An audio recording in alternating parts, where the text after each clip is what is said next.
You're listening to I Like That Story, a bonus podcast called Peace in the Valley. My name is Jeff Gould. If you've listened to my I Like That Story normal podcast, you notice that this one is a little bit different. This one is a little longer format. I do not do it in a studio. I do it in my shop. You can hear that wood stove. That's me stoking it up for another chilly day. And so this particular podcast is all about being in the valley, peace in the valley. The valley is a place that we would prefer not to be. It's that looming dread that hangs over us and just cripples us from any sort of movement. It's like there's fog in this valley. We can't see the sun. We can't really see our way. It's not a pleasant place. That valley is something that you walk through many times in your life. Sometimes it's financial valley. Sometimes it's a relational valley or a sickness. Sometimes you must walk it alone, and everybody else seems to be having a good time, and here you are in the valley. Sometimes it's a group of people. It's maybe a little bit better. They say misery loves company, but it's still not pleasant. I expect that this podcast gets listened to by practically nobody except people who are in a valley. This valley is of indeterminate length and time. It'd be nice to just do a quick podcast of dealing with things in the valley. Bink, bink, bink. You listen to it once, 15 minutes, away we go. But that is not really how the valley works. Today I want to talk about the concept of peace and also of timing. Timing. We think that we are in control of these things. We look at a calendar, and when things are great and things are sunny, we look out 2, 4, 3 months, a year, next year. We write things down, our plans. This is going to happen. We're going to go here. We're going to go on vacation here. Our business is going to double here. We're going to add more employees here.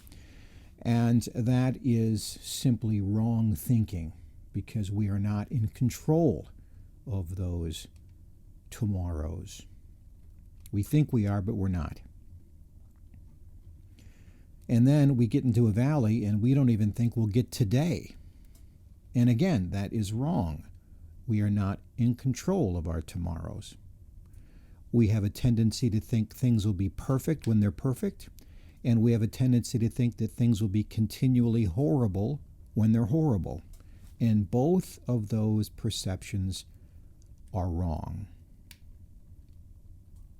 There is some things that are valuable when you are just stuck in a valley and you can't move. It is time now in this place where you really can't move forward or backward to just be and see what got you here, and imagine if you leave the valley, when you leave the valley, how your life might be different. And so let's talk about peace. Peace is seldom mentioned among life goals, right? We instead say, well, I want to be famous, or I want to be, make a lot of money, want to be successful. If I were to ask you why, you would say, well, I don't know, so I have security from any sort of calamity finance-wise. So I have friends. Why do you want friends? So again, I feel welcome and safe. And all of those things really boil down to a root word of peace. Because If you had complete and total peace, you really wouldn't need anything else. You'd be fine. Well, peace is not something that you make. You make anxiety, you make stress, you make worry, but you don't make peace. It's like this. When you breathe in oxygen. Your body does not make oxygen, it breathes in oxygen. It then turns that into what comes out of that is carbon dioxide. You breathe out carbon dioxide.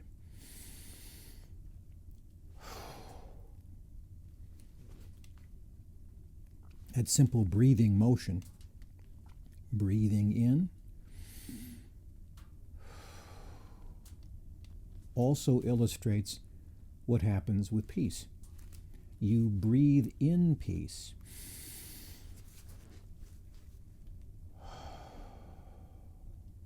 And you breathe out stress, worry, anxiety, and concerns. You breathe in peace from God. You breathe out stress and anxiety to God.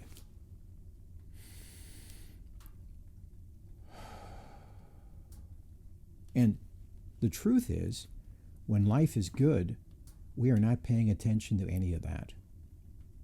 But now that you are in a valley, this is sort of a gift that allows you to really examine where your peace comes from. Peace does not come from money. Well, once you have money, you need to protect it. You want a little bit of more. Now you got to spend it. People are asking for it. People want it. It creates dissension. If you don't have much money, it makes life very stressful. If you have money, now you want more. And if you have too much money, now people want yours. Money does not create peace. It creates envy, greed, and fear. But it doesn't create peace.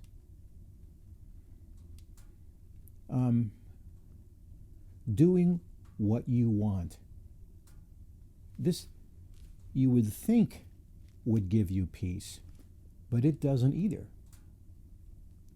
Doing exactly what you want to do anytime you want to do it, you would think would give you a sense of peace, but it doesn't. Filling yourself does not fulfill yourself. Oh, I feel like writing that down because it is so counterintuitive to what we think and maybe what society thinks. We think, that's not true. If I get to do whatever I want, that is fulfillment. No. For example, and I've done some different talks on this, there'll be people who have jobs, and this person likes the job and this person doesn't like the job, and really it's the same job description. Why does this coffee server love his job? Why does this coffee server hate it? Why does this lawyer love her job? Why does this lawyer hate it?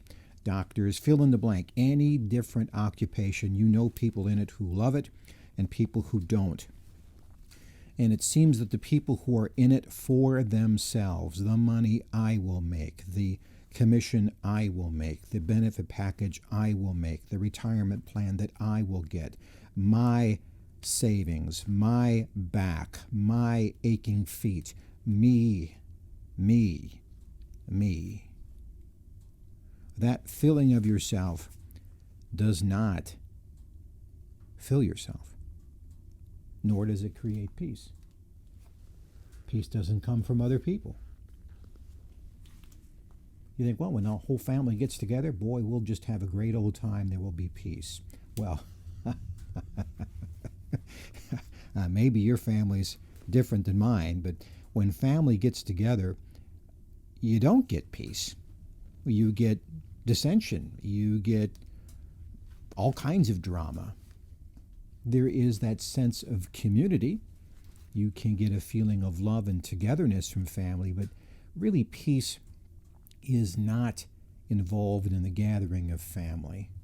Peace comes from God.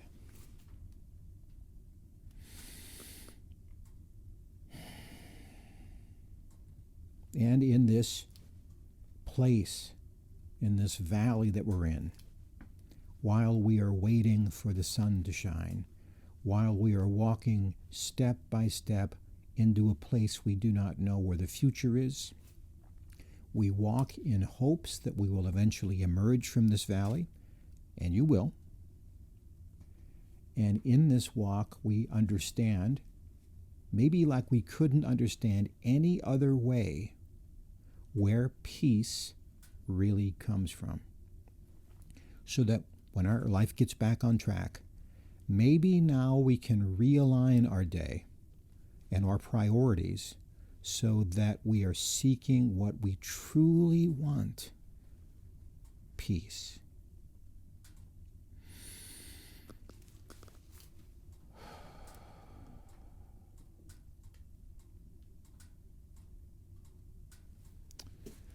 Well, my name is Jeff Gould. One of these days the sun will shine. One of these days I won't need a fire in the wood shop. One of these days it'll be hot and the sun will shine. But not today.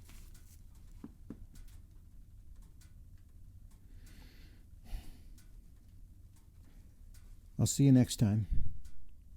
God bless.